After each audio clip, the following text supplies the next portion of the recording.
Welcome back to the Comic Dudes, a podcast about comic books and comic book related things. My name is Dave. With me, as always, my esteemed friends and co-hosts, Eric and Matt. Boys, how are we? Great. Thank you for asking.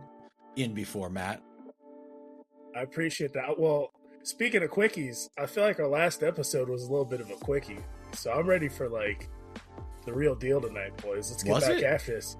Yeah, it was like 15 minutes. That's like short, 30 minutes. It was 20. 20 minutes, 20. that's short. Yeah. That's like the last time we recorded, so I feel like we haven't had a crazy substantive conversation. That's a great segue into what this episode is. Yeah. This is the first of our X-Men Let's Reads. We're going to talk Old Man Logan.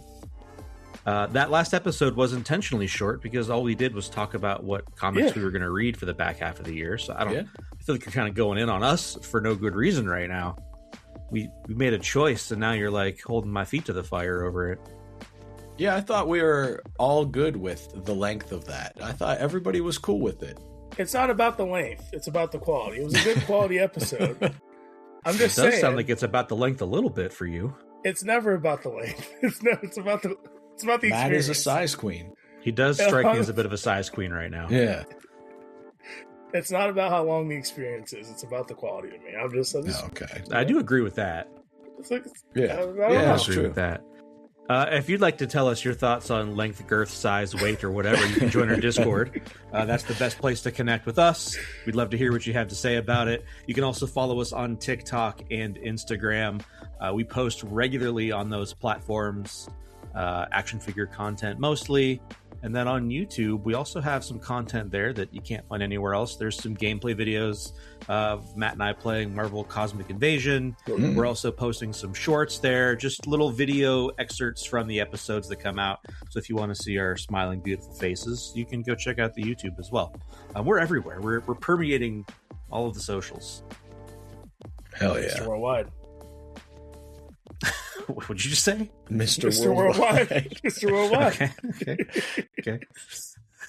Sure. Sorry. So as previously mentioned, we are talking Old Man Logan. The back half of this year's Let's Reads are dedicated to the X-Men. You, our listeners, and our followers on Instagram and TikTok voted from a pre-selected list of comics what we should read. This had the 6th most votes, so that's why we're doing it.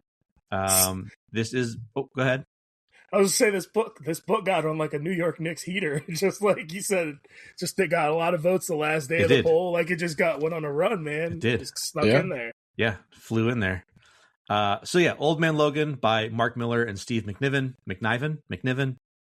Not sure. I always say McNiven, but yeah, me too. This is also number 10 on the GoodReads Best of the X-Men list. I didn't realize it was so high. However, it is. I've got a quick summary, and then we'll get into our discussion. The way we'll break down these X-Men discussions, we'll talk about all the things that we liked, the good, the things that we didn't, the bad. Then we'll talk about our favorite characters from that comic and why. Our least favorite characters from that comic and why. We're going to score them. And then we're going to get out of here and go do something else. But before all of that, a quick summary of the comic. There's no common sense media for this, right? There's not, unfortunately, no. Oh, well. There's probably one for the Logan movie that is loosely based off of this a little bit. Is it, though? I mean, it takes some inspiration from. How about that? Sure. I'll take that, yeah. And it's also not a very good movie. I agree. I wasn't a big fan of it. Yeah. So this summary, I have to cite my sources here. This is from the Marvel Fandom Wiki. They had a much lengthier summary. I chopped it down into like 2-ish paragraphs. So high level only.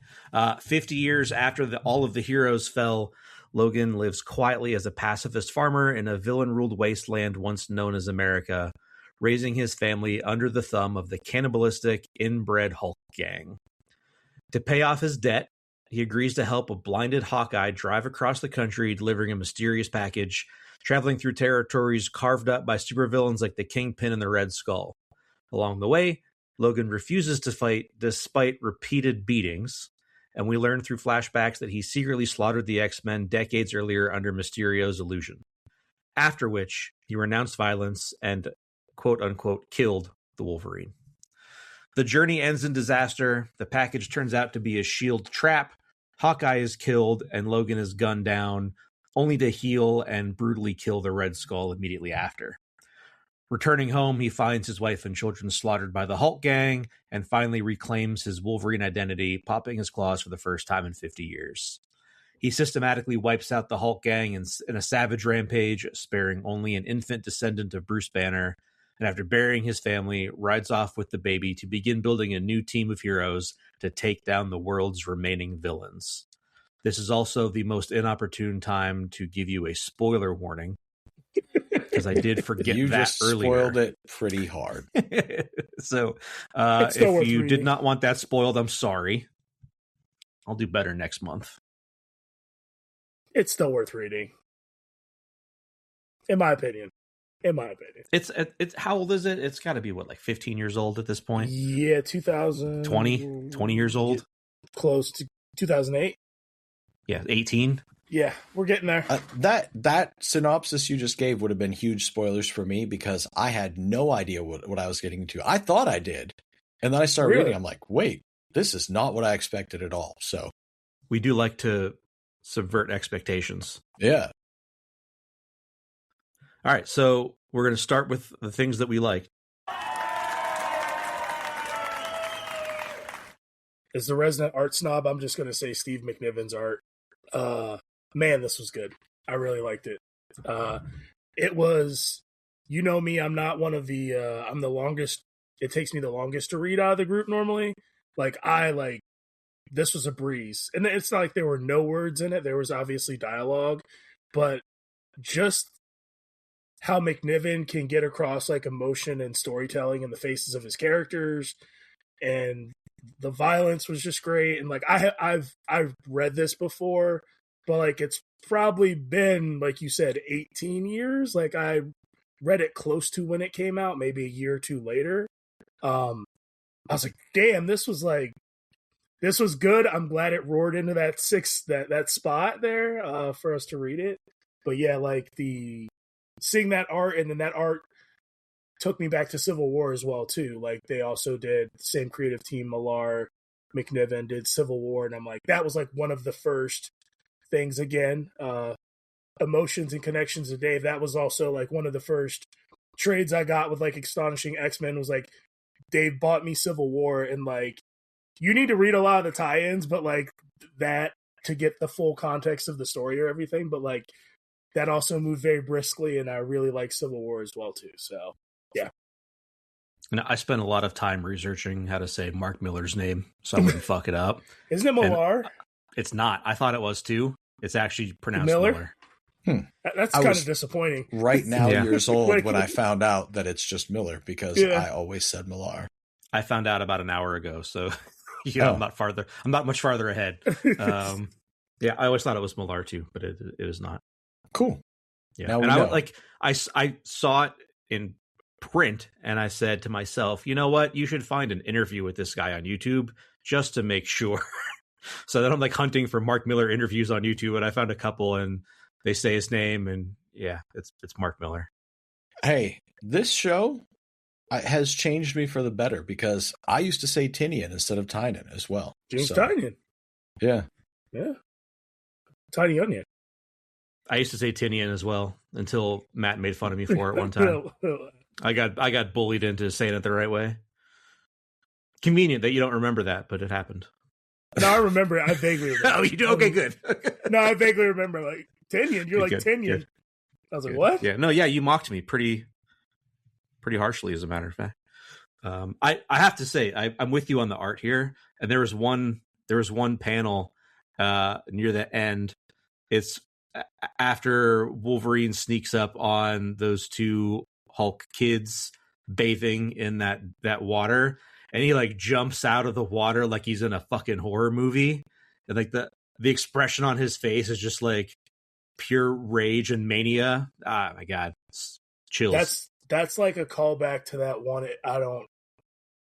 It's in the Claremont run it's when he's in the sewer and like all the other X-Men have been taken out, and he's the only one left. Wolverine is, and everyone thinks he's dead, and he's in the sewer, and like I think that's a callback to that issue. Like, I'll find it and send it to you guys in the Discord or something. There's a lot of callbacks in this too that I didn't catch like the first time around I read it. So it took me a minute to figure out how I felt about the art, because at first I'm like, God, some of this is so ugly. But then I realized it was like intentionally ugly. And I love how there's very few books you read that every panel has like the care and detail that a book like this does. And it really is beautiful in an ugly way. I thought the art was really cool. Does that make sense? It does. It makes sense. Yeah, I love the depictions of violence in it and some of the close-ups of faces. Just there was enough character there that, like Matt, like you said, you didn't need words to convey some of what was going on because the art was good enough to do it. I thought that was really cool. And I agree with you. Fast-moving book. You know, I at first I was like, shit, I think this thing is pretty long, but I like blasted right through it. And it has a pretty cool, straightforward revenge story. You get the payoff you're looking for. I mean, it's kind of telegraphed from the beginning. You know where it's headed, but when it happens, you're ready for it to happen. You want it to happen, So I don't know if it's just because I've read so many comics and getting older. Like, I really like this. This was just like an arc in the Wolverine run from like 2008. Like, it was just a story in there. But I really like, and to steal DC's terminology, like, I really like Elseworlds, like, stories like this, like, where they take something familiar and, like, characters and, like, it's a different spin. Like, I think that's part of the reason, like, the Ultimate Universe kind of took off. And, like, right now in DC, the Absolute stuff is going, like, crazy. Is, like, you can do, like, crazy things in these other worlds, and it's, like, there's familiar, like, cues or hints or callbacks that's going on. As long as you have just like kind of like a base level knowledge of like these characters, like I really like stories like that. Like, I don't know, it's just main continuity is good and it's all well and good, but I do like weird and kind of otherworldly stories like this as well too. So I actually had this listed under bad, but it's not a bad. It was more a question for the two of you, and I probably could have done research to figure it out. But like I said, it wasn't the story I expected. I expected a far more grounded, like, standard continuity story. And then I got into it and I went, okay, this is not what I thought. I was a little confused about, is this a different timeline? Is this hey, we're stepping away from the standard continuity to tell a separate story, a what if type story? I'm like, I feel like I need to know what happened before this or what happened after it, or is this all there was to it? This was kind of all there was to it, wasn't it, Dave? It was literally like they just did this. Yes, I know there's stuff after, like, but I didn't read any of that. This version of Wolverine, Old Man Logan, gets pulled into regular continuity after Secret Wars. Yes, like the original or the no. Yes, the secret, like the Battle World just called all that 2013. Yeah, because Old Man Logan was one of the Battle World miniseries, and then at the end of that, he gets pulled into regular continuity.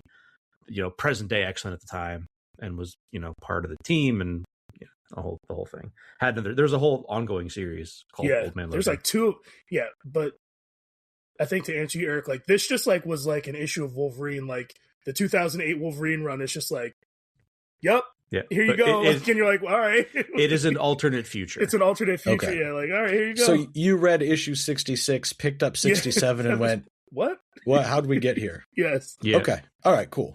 That answers the question for me. I mean, I'll be honest.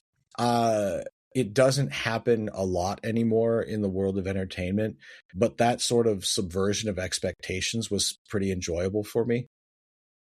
I was like, oh, and this isn't the thing I thought it was going to be, but it's pretty fun. Mm-hmm. I love it. Matt, I want to go back to your comment on the Ultimate Universe. You know who was there at the start of the Ultimate Universe, right? Like Spider-Man, or like, what do you mean? Like the artist, or like, what do you mean? Mark Millar. He wrote Ultimate X-Men and Ultimates. Okay. Well, maybe I just like Mark Miller. It's not Millar. Maybe I'll just like Mark Miller. Yeah. Yeah, I wouldn't look too closely into things that he said, but I would very much say you could enjoy his art. Yeah. His art being comics that he's written. But the guy's kind of a shithead. I mean, shithead's not the right... He's an edgelord. He's like an incel edgelord kind of guy. I feel like that's not completely uncommon in the world of comics. Like writers and stuff. I got to keep it in between the lines. I got to keep it in the lines, Dave. We can't. I'm not. I know. It's just everyone. There's a lot of undesirables. Like there's just. I know. No, I know. You know. I think the thing that is the most challenging for me with Millar is some of the comments that he's made relating to like sexual violence towards women. Oof. That's a bit much for me. Some of his you can you know what, go seek this out for yourself if you want. I'm not gonna talk about it here. I just don't want to bring that into this conversation. Yes. But the guy sucks. Great writer. I think the older he gets, the worse his craft has become. But this era of Millar, pretty fantastic. I was just gonna say, like, I don't want to get into it, but like, it is a thing if you start to see some of that stuff like seep into someone's writing, which does happen from time. Like, I remember we were reading The Boys, we're like, I feel like there's some things about who's not Grant Morrison, who wrote The freaking Boys, Garth Ennis. There's some things about Garth Ennis that I don't know that might need to be resolved. So I don't know, but like, yeah, cool. I like too that I didn't think of it the time, like of reading this initially, but the big bad of this, well, there's a lot of big bads, I guess, but the culminating fight of this is the Hulk. And that's kind of a callback to like Hulk 180, 181, where like that's the first appearance where of Wolverine is introduced. Yeah, and did you look at the alternate covers at the end? No, because one of the alternate covers is that. Is it really? All right, that's cool. Like I was like reading it. I read all of it except the last part today. I wanted it to be fresh. I was like, oh, that's kind of cool that they did that. I didn't think of that. Yeah. So yeah, I wrote that down too. Okay. I'm going to have to look at this last part. I feel like they sort of referenced that, like, oh, we've had this fight before, kind of thing. Yeah, I mean, he did, like, I'm glad that you're back, or the Hulk said something along those lines. Like, yeah. There's some Mark Millar's got some ball knowledge. They're doing callbacks. He's got ball knowledge here, but yeah. I want to talk about the way that the villains got Wolverine by using Mysterio. Is this in good or bad? This is good. We're still in the good. Okay. We are talking good only right now. Okay. I don't think there was any other way to make this work.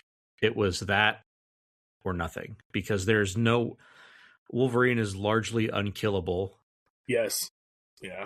So if the story you were trying to tell is Wolverine is still alive and a broken man who no longer... And, that the idea of Wolverine as a pacifist is like a massive juxtaposition against who he is as a character in the normal, regular continuity. There's no other way to make this work. There's no other way to make Wolverine hate himself so much than to make him kill all of the X-Men. The only people that he probably genuinely cared for... Yeah. And loved. Yeah. Jean, obviously. Jubilee, his sort of pseudo daughter for many, many years. Scott, despite all of their differences, there is like a very deep brotherly love that exists between those two. Did he kill Elf? Elf is Nightcrawler. That's the... Yeah, like, that's the one... Their relationship more than, like... Yeah, the Scott Wolverine, but like the Elf, the Nightcrawler, Logan relationship is really fascinating. I did some research because I did not know that Mysterio's powers would allow them to alter the sense that someone can smell. That's where I don't believe. That's the only negative. I didn't believe that. Yeah, go ahead. I looked that his power set absolutely allows him to create an illusion that something would smell differently than it is supposed to smell. And I question that because if you don't know who Mastermind is, an X-Men and / Wolverine villain, Mastermind has tried this on Wolverine before. And it hasn't worked because while the scent sometimes is familiar, the illusion's scent, he eventually will figure out that it is not real. Mm. And for whatever reason, Mysterio had the most convenient power set to make this happen. Yeah. Did you wonder why the X-Men that know Wolverine, that know his abilities, didn't just run away instead of continuing to fight him? Because he killed them all, but obviously he thought they were villains attacking him, right? If I was Jubilee, I'd be like, you know what? I'm out. I'm not gonna stick around. I'm not gonna get killed because he doesn't know what's happening. They were saying the hesitation, though, like they hesitated or something. Like I don't know. I would like to think I'd run, but like if you came in with a butcher knife, I'd be like, Eric, what's going on? Like, I'd probably stop and be like, what is going on right now? Good to know. If I ever need to kill you, you won't run away. I'm not gonna run. Yeah. I think if they run to Wolverine, Strife is running away. And in that state where he is, seemingly in a berserker rage or close to it, he is going to hunt down Strife for trying to come and kill his family. Fair. AKA the X-Men. But yeah, I mean, that's a fair question to ask. I think you can reason it away for the sake of the story. Why didn't someone just say, like, Wolverine, stop? Like, that's what, like... Or help! Mysterio was also, trying to make the, maybe had some power over the rest of the X-Men as well, thinking that they were fighting a different foe as well. I don't know. Yeah. I mean, clearly he had the ability to create dialogue for these illusionary villains. They were saying things to Wolverine, or at least in Wolverine's mind, they were, there's dialogue throughout that entire fight. Yeah, well, I mean, if you go back and look at what they said, it's things that the X-Men might have said, because I think they said something to the effect of, hey, this is the big one or something. They never specifically said, so it could have been. But I think you could fool somebody's mind into thinking completely different things are being seen, heard, smelled, felt than what is actually happening. So I'll buy that. I think that's reasonable. And I think it's reasonable to assume that the people in that room or building couldn't escape, or that they were also under suggestion from Mysterio. Yeah. I think it's either under suggestion or they're trying to calm him down and stop him, because this is someone I love. This is part of my family, and I don't want them to do this. And I also want to protect the ones that he has already hurt.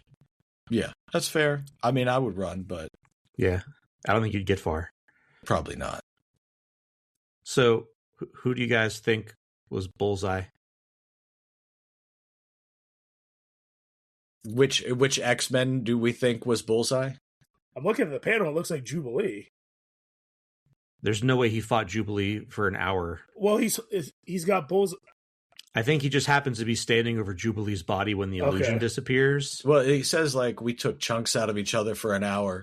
Which X-Men character do you think could go toe-to-toe with Wolverine for an hour? None of them. There's only one that comes to mind. Colossus? Laura Kinney. No, Laura Kinney, X-23. She's the only person that's got his power set. Maybe Rogue? Maybe. If she's pulling powers from him during the fight, potentially. Yeah. Yeah, I think those are maybe the only two options. Yeah. I thought Colossus too, but I don't know if he lasts an hour with Wolverine. No. Bro ain't made of adamantium.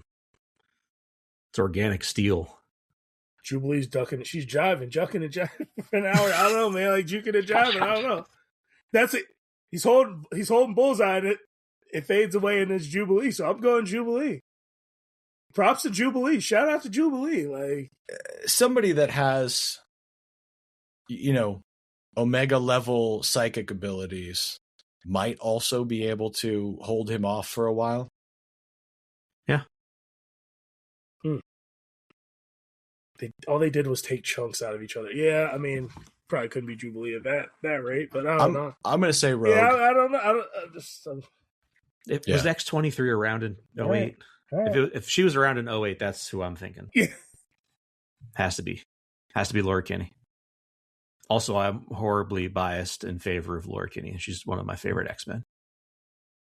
And Eric's biased towards Rogue because he had to put Rogue in there. And she's one of my favorite X-Men. Oh, no, it's okay. You don't say. She is my favorite X-Men. Yeah, no, we know. It. That's great, Sugar. I think I've talked about this. You would really enjoy the current Uncanny X-Men book. Or maybe it's X-Men. The answer is yes, because NYX came out in 2003. So perfect. Then that's my answer. All right. I only have one more good that we haven't already talked about. Mm-hmm. And I just liked that he named his son Scott. Called him Scotty. Yeah. I like that. That's cool. I like that. Yeah. Yeah. I'm also very happy that they didn't name the girl Jean because that would have been fucking weird. Yeah, that'd be really weird. What was the girl's name? Do we not catch it? They did say her name, but I don't remember what it was now. It's not. I didn't write it down. Eric's looking. Let's see. I thought he was searching. That's my mistake. No. Somebody just sent me a message. Oh, good. Oh. Wow. It's already suggesting new things for me to read. Yeah, right. Like I could borrow any other books from Hoopla. If you get up early enough. Yeah. It was a get up early.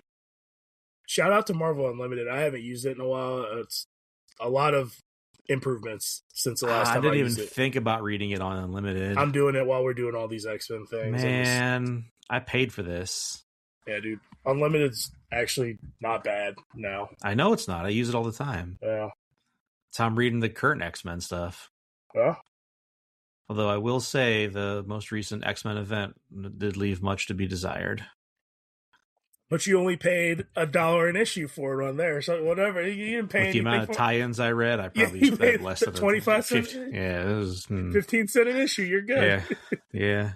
It's the time that I lost, Matt. That's the problem. That's the problem. I don't know if he says the daughter's name. Even his wife does. Somebody says the kid's name. It's fine. You don't gotta. It's fine.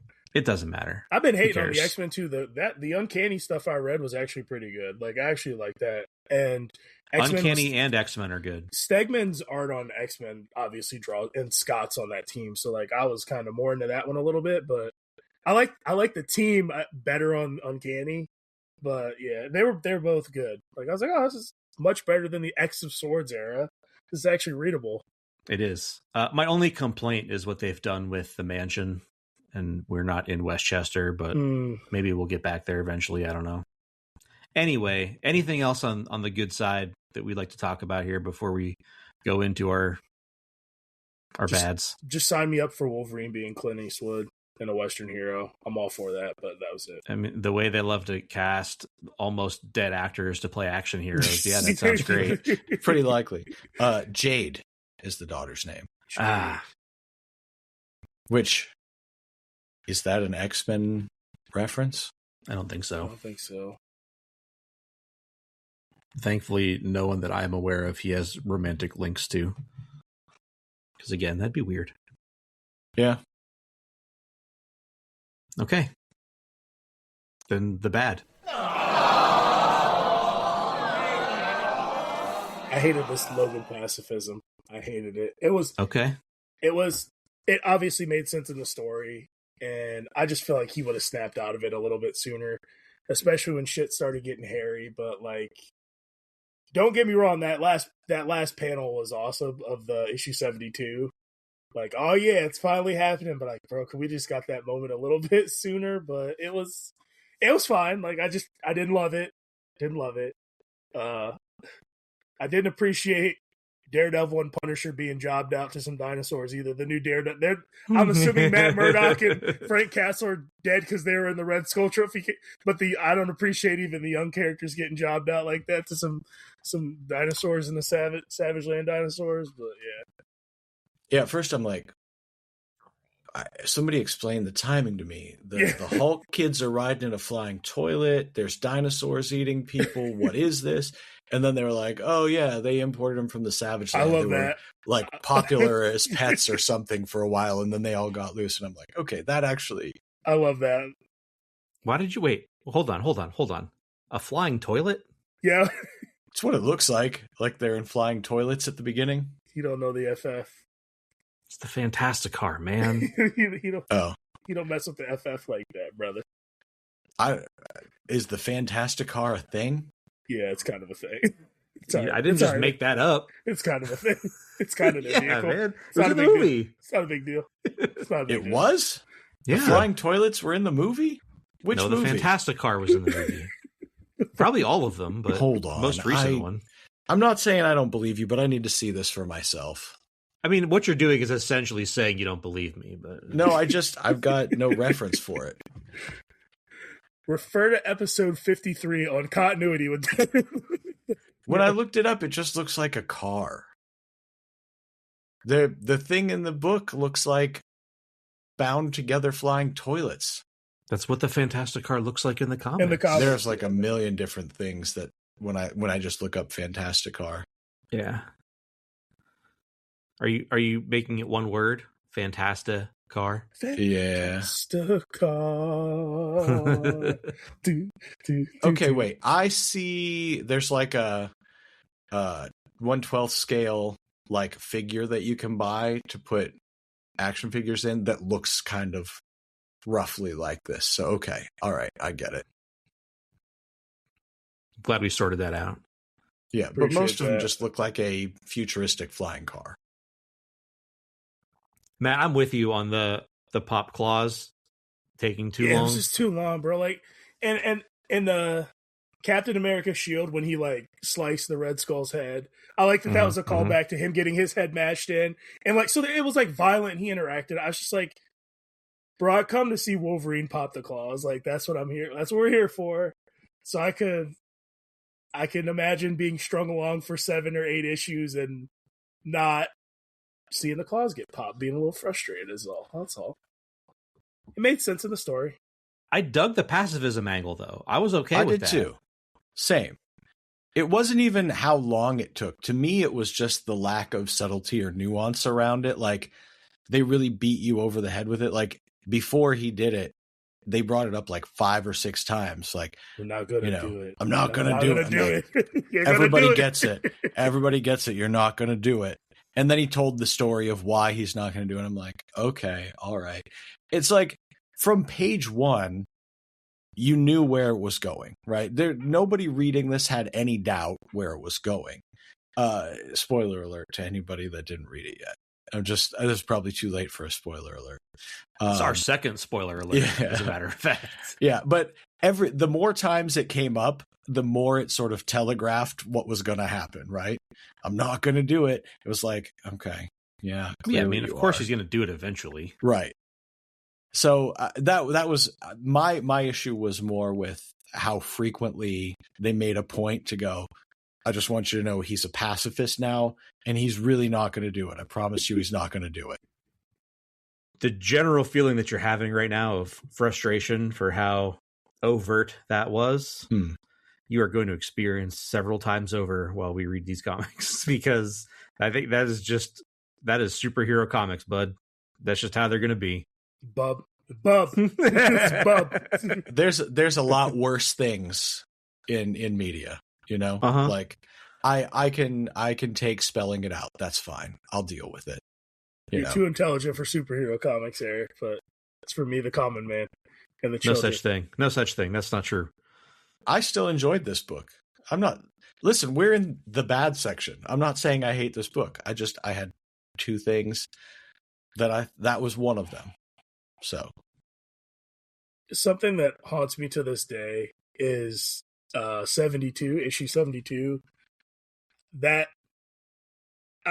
there's a couple things I remember from this, and that is the one thing I don't like the Red Skull winning.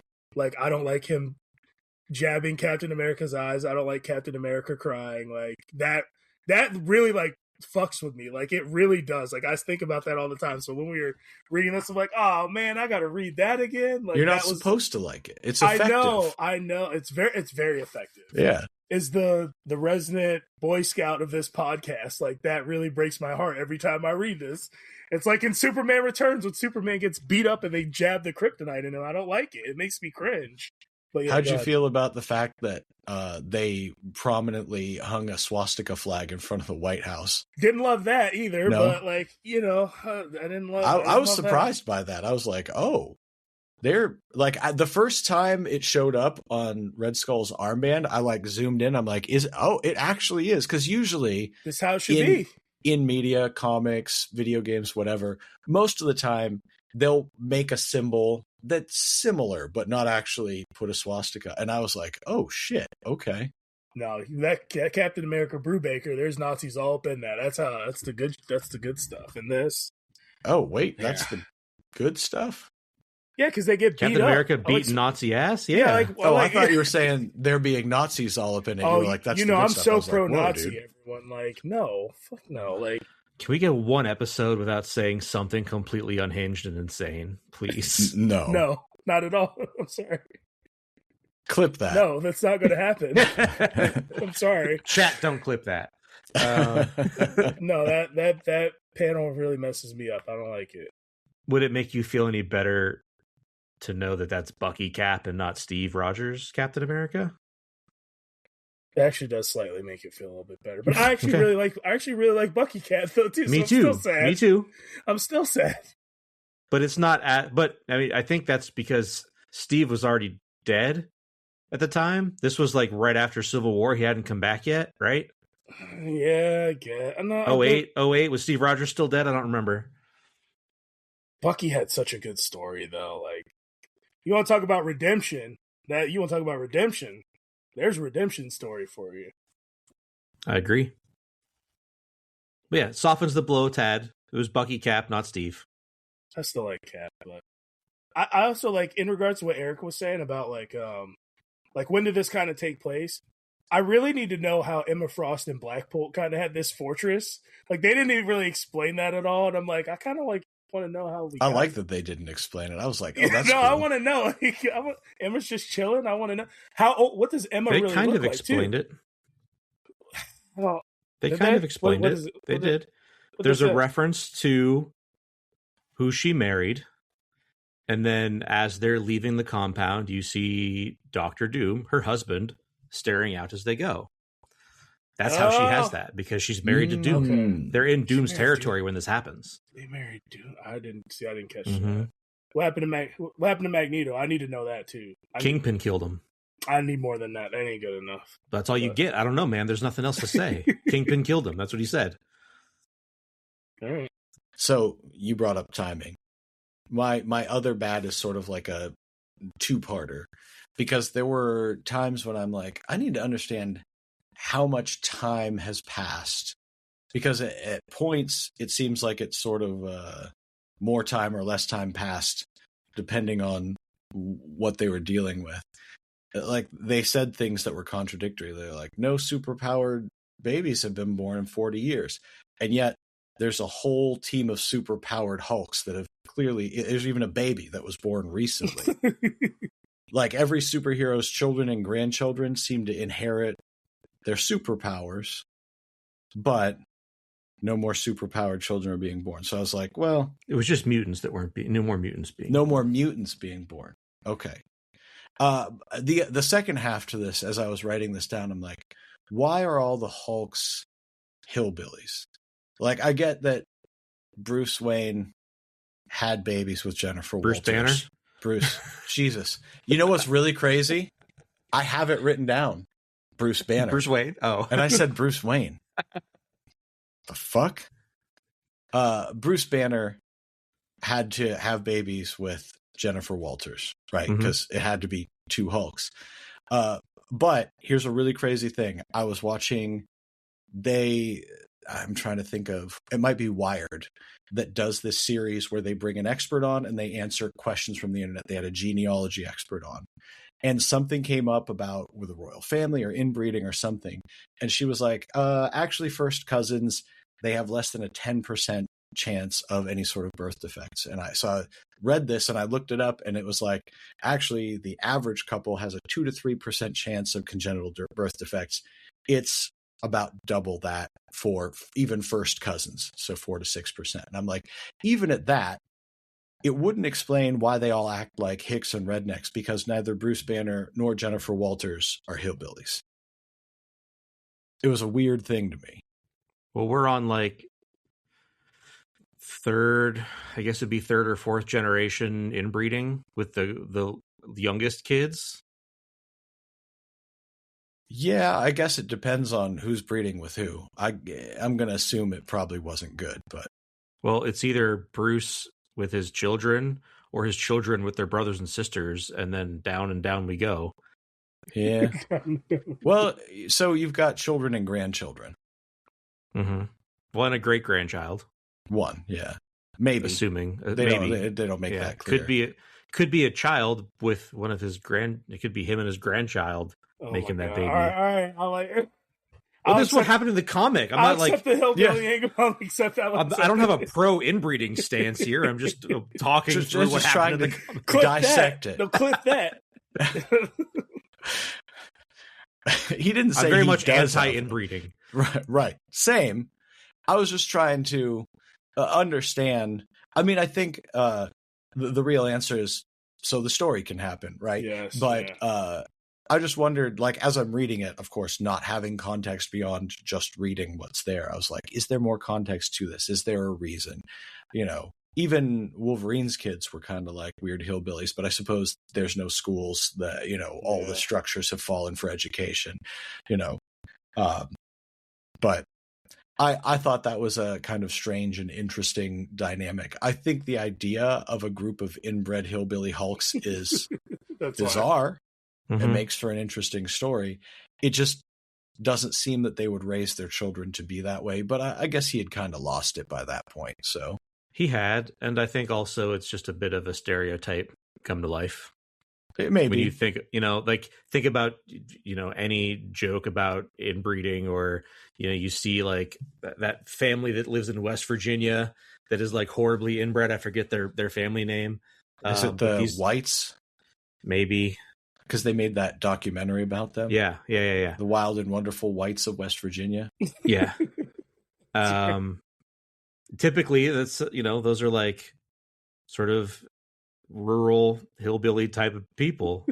So I think my that's assumption just was that. You know, if you say inbred, the next word on your mind might be hillbillies. You might a bunch of inbred hillbillies, which is, I assume, the genesis of this group of hulks. I bet if I type the word inbred into my Google search, it'll autocomplete hillbilly. Yeah. And you should type inbred into your Google search. It didn't. Oh. It didn't. The first option was meaning, what inbred meaning. Sure. Fair. And then the second option was a song by Ethel Cain called Inbred. I'm sorry. Oh. Okay. And then Inbred People was the third autofill. And then the fourth autofill was Charles II of Spain, who was apparently inbred. I think a lot of the royal families were, because they were trying to keep it royal. Keep it pure.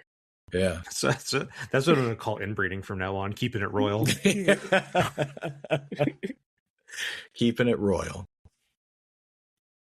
My last bad was about this series just in general, not necessarily in between the pages. This took a year to get 7 issues out. So this is not a new phenomenon. I'm currently going through this with Jim Lee's Hush 2 run. It's been like a year and a half, and dude can't put out 12 issues. Like, I would be losing my mind. It's not even 12. It's like 7. Yeah, it's like 7. Like, and the thing is, they got all of them out but one. Yeah, like, it's just, I think the last one just came out like last week since like September. It was supposed to come out April of 25. Yeah, like exactly. I gave up. Why are we doing this? Like, how does this keep happening? put the story in the can before we do this. How is this a bad for you? You didn't read it as it came out. I feel like I kind of did. No, I'm feeling bad for the people in the time. Like I'm just, as someone who's gone through retroactively. Well, as someone who's gone through this, I really like Saga, but I dropped off of it because I'm like, dude, I can't do this. Like, hey, we're gonna be back and we're gonna be regular and everything's gonna be great. And they were for like a trade and a half, and then yeah. I actually had the thought as I was reading it. I wonder if this actually worked better with some space between the issues to, anticipate what's coming. And like I mentioned, there are so many references to, I'm not going to pop the claws, I'm a pacifist now. And I'm like, but if you got that once each issue over a year, it might not have felt like a bunch of them together. So I wonder if some of that stuff worked differently, paid off differently if you read them as they released. I have one last bad as well. 2 words, Spider Buggy. I love the Spider Buggy. I thought that was great. When it first showed up, I looked at it and I'm like, the fuck? It's goofy. Didn't need it. But it can drive up walls, any type of walls. Yeah. It's something for kids, so of course Dave doesn't like it. Anything related to kids. Goofy, childish. There's nothing that those 2 things are mutually exclusive.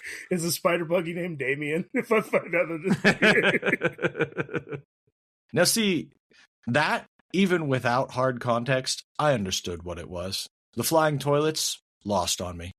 Flying toilets is mad disrespectful. Look at those panels. Tell me it doesn't look like they're in flying toilets. I have one more bad, and it's Eric's thoughts on the Fantasticar. That's goofy. Come on. It makes sense. Hillbillies and toilets. That does make sense. Hillbillies and toilets makes sense, though. Have we got all the bad out of our system? Yeah. Yeah. Okay.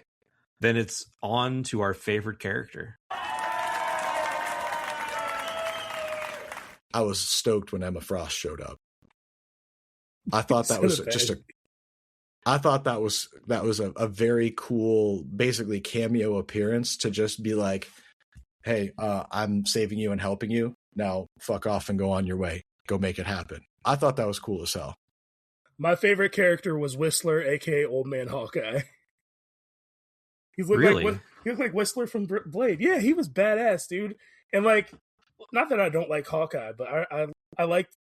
He was the catalyst for all of this. Like, his death was what obviously facilitated Wolverine kind of coming back. He was a cool character. Like, I don't know. He's just, there's something cool about him. I don't give Hawkeye props that much. So yeah, I was down with him. He's cool. That I forget where they were, but there was one time where Hawkeye said, maybe it's because I used to be one of them, but they don't give me too much of a problem. Talking about his days days as a villain. Yeah. My man was a villain for like 3 weeks in the 1960s. You have been a hero since, my friend. Is this like the Ronin version? No, he was just a villain before he was part of the Avengers. He started as a villain. Hawkeye. Yeah. He was Ronin like much, much later in life. And that wasn't villain. That was more of like a anti-hero kind of thing. Yeah. Yes and no. He was also Ronin and just like a regular old hero. He was just Ronin. When Bendis was writing New Avengers and like all of that, this is what 2010s. He was in the Ronin costume and just a regular hero. Oh. I don't know how Ronin in the MCU is representative of Ronin in the comics. I think it's maybe just a tiny piece of it. Yeah. I feel like he's more often just like a regular hero as Ronin. But I don't truly know. Well, my favorite character was Wolverine. I'm actually surprised. I'm not as surprised at Eric's. I'm surprised at Matt's. I love a good revenge story, and putting Wolverine in a revenge story is always going to be a good time. And I think his character, obviously, as the star of the book, he had the most emotional range, and I've always loved Wolverine. So felt like that was the obvious pick, so I went with something not obvious. I just went with what my true favorite was, so I don't know. I don't have to tell He drew it out too long with me for the claws, but yes, no, it's like I'm a Cyclops. I'm a Cyclops guy, but like Wolverine is like I was not always a Cyclops guy. I was a Wolverine guy. Wolverine is like the X-Men to me. There's no X-Men without Wolverine. Like he's the guy on the side of the arcade machine when I was a kid that I'm like, who is that? Like this guy with just knives his hand, like knives his hands. Like he's just a cool character and he's just badass. And there's not enough good stuff I can say about Wolverine. Obviously, a lot of people love the character, so yeah. I feel like he's kind of hard to work with these days. What do you mean? In what regard? I mean, it's like there's only so much you can do with the character. Yeah, I mean, they've taken his adamantium away. They've given it back. They sent him to hell. They brought him back. They've done it. Yeah, they killed him. They've killed him. They brought him back. Honestly, the worst thing we talked about it last episode, but the worst thing they did was that origin thing. Like, yeah, he was so much better when you didn't know that, and he had that mystique, and like it didn't need to be explained. Like that's that goes for almost any character. Boba Fett, any especially that one. Yeah, sorry. Yeah. Listen, I thought if we all were like Wolverine, that wouldn't be fun. So, are we talking about Emma's a baddie just because she's hot? Is that why she's a baddie? Yeah. Do you guys not know? No. What that means? Because whatever that spider chick is, kind of a baddie to me too. She's kind of a bad. Yeah, but she sucked. Like she started out like maybe this will be a cool character, and then she was a terrible character. Who is her mom? I did not catch that. Like it was Hawkeye, and who was her mom? Peter Parker's ex, who's not Mary Jane, obviously. No, it was Peter Parker's daughter or something. Oh. Because she was Peter Parker's granddaughter. Oh, yeah. So it had to be his daughter. Yeah. Yeah. I figured that'd be a little bit cleaner, but I was confused, but it's okay. I don't know. She had some more melanin in her skin than I was expecting. Like, because I figured it was like Mary Jane, right? So I was like, who is this other woman? Like, who is there was what's her name? What is her name? Oh, it's on the tip of my tongue. But if she's Peter Parker's granddaughter, then Hawkeye's ex-wife is Peter Parker's daughter. Right. So there's a couple depending on, it could be like Mayday Parker, but these are some dark-skinned folk though. Peter and Mary Jane had Mayday. Right. So this would be somebody new. So Peter Parker at times has been linked to Cecilia Reyes. Maybe that's who I was just like, there's that could person had sense. some dark complexion that was not Mary Jane. So I was just like, that's not the Peter Parker I know, but this is a different universe, whatever. It's fine, but whatever. Okay. On to least favorite.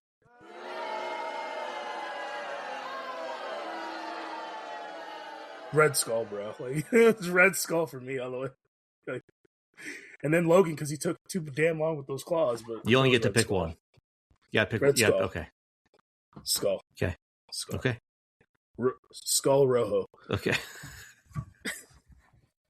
Not our Brazil the World Cup. Our first Skull bilingual episode. Congratulations. You're welcome. Yeah. But how do you say skull in Spanish? So don't answer that. Scullo. Yeah. See, don't. That's why I said don't answer it, because there was nothing good was going to come from that. I'm going to go with Hawkeye, and even though he did some cool stuff, I don't understand why he was the dude from Big Lebowski. He was all awesome and bro and dude, and I was like, what is this personality? It was weird. I wasn't a fan. Sorry. Also, for as around the block as Clint Barton has been in his life, for him to not smell a setup coming a mile away is like, what? He's in his old age, man. He's in his old age, but he's still like hitting headshots with arrows while he's blind. Dude, if you can do that, you can tell a setup is coming. Like, come on. This is your hatred. This is your hatred on Samuel L. Jackson and Secret Wars playing out again, hating on the old people. You have this opinion of me that I hate everyone that's very old and very young, and it's simply not true. You like the middle. There's like a certain range, and everyone else on the other side is done. As the continuity goes, Logan would be far older than Hawkeye here, and that was his favorite. So that shatters your theory. That's true. Thank you, Eric. You're welcome. I guess I changed my least favorite character. It's Cranio Rojo. Cranio Rojo. I'm glad you spent the time to look up the right way to say that. I picked, again, the obvious choice, and I would say the Banners were my least favorite. If I have to pick one, Bruce Banner himself. Sucked. Yeah, I get it. Like, Millar gave him an out with the explanation of gamma radiation affecting his brain, but also, like, this dude's just a massive piece of shit. Inbreeding, just like being an absolute giant fucking loser. And I'm eating people. We already have one evil Hulk in the multiverse. It's the Maestro, and he's way, way, way cooler than this evil version of the Hulk. I did have a question. And again, this is something that probably has an obvious answer. Bruce Banner had some kind of crazy superpowers even before he hulked out. Is there precedent for that? I took that as just as he's gotten older and the radiation is in him longer, that it's affecting him in human form as well. Because when he changed into the Hulk, he was also way bigger than he's ever been. He was giant. Yeah. So like I just think that's huge. Sort of like with long life comes additional mutation and powers potentially. And then I just stopped thinking about it. That's my explanation. That in my headcanon, that's what I chose. There isn't a clear explanation. It just is what it is. Got it. If there's an explanation, I missed it too. All right. But I noticed that. I thought about that, and then he did change, and I was like, okay, fine. So he's got some powers when he's not the Hulk yet. Even if he's lost it a little bit, I would think he'd be smart enough to know not to eat Wolverine.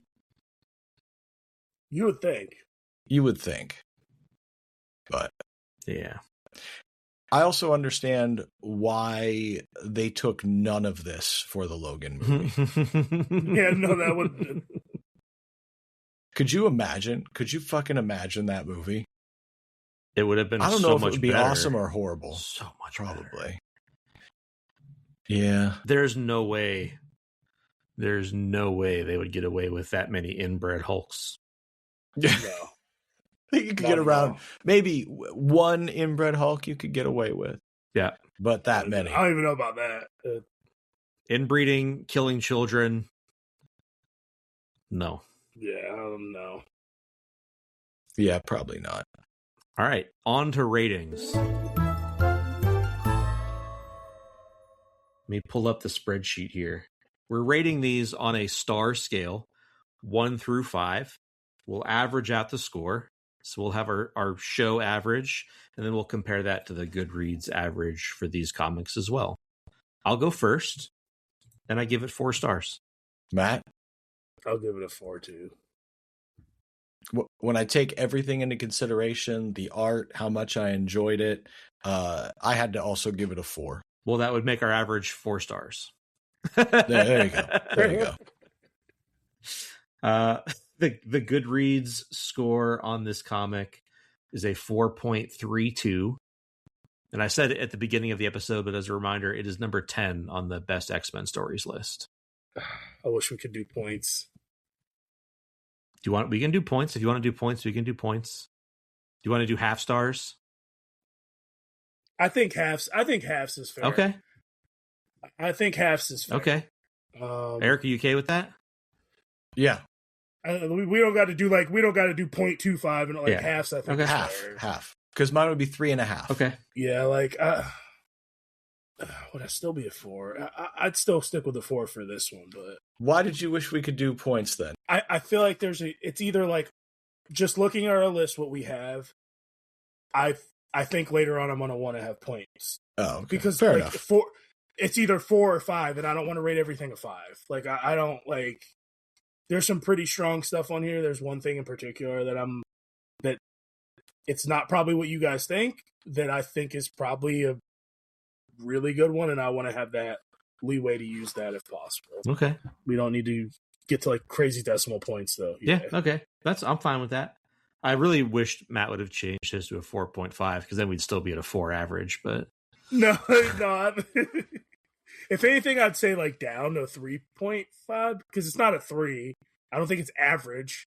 Like it's definitely above average to me. Technically, wouldn't 2.5 be average? 2.5 would be average. 3 would be slightly above. Out of 5. Yeah, 3.5. I really did like it. Another step above average. Yeah. It could be that we haven't. It could be that, man, I really hated Reckless so much, and I'm just really excited to read some X-Men. But this was good. Did you? You didn't. No, I like Reckless. Yeah. I like Reckless a lot. Straight up just lying. I'm now. just. Yeah. I was trying to get a fish for a joke there, laugh there, but yeah. All right. Well, so our average score on Old Man Logan is a 3.83. Yeah, I think so. We're a little lower than GoodReads, but they also have over 1,000 ratings, and we only have 3. So.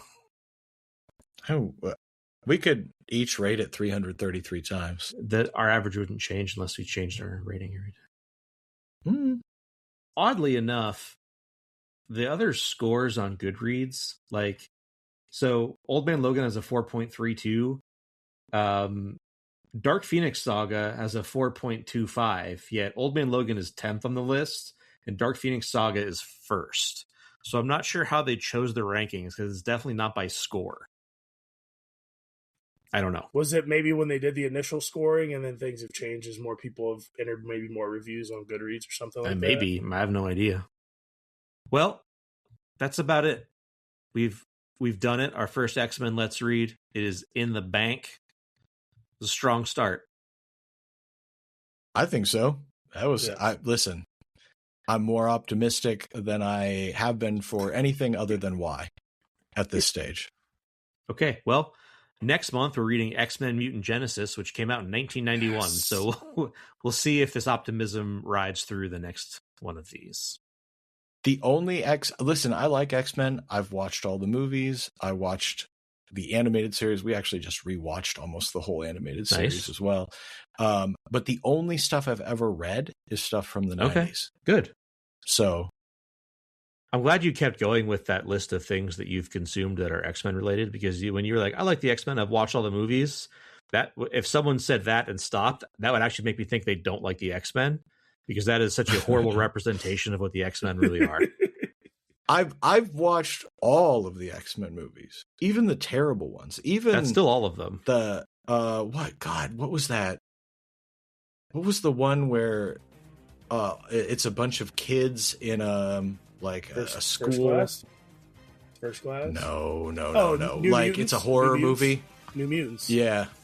It was like a horror movie. Yep. God, that was awful. Yeah. I haven't even seen that one. No, I haven't. I won't. And then the second Dark Phoenix was really bad too. The last one I started to watch was Apocalypse. Terrible. Started it twice, couldn't finish it. An absolute massacre of what should have been an amazing character. Mm-hmm. Ivan Ooze, baby. Ivan Ooze is right. Ivan Ooze is right. Come on, that was so funny. Ivan Ooze is right. All right. Well, on that note, until next time, my name is Dave. And I'm Matt. And I'm Eric. Take care of yourselves, everybody. Bye-bye. Bye. Let's go, bub.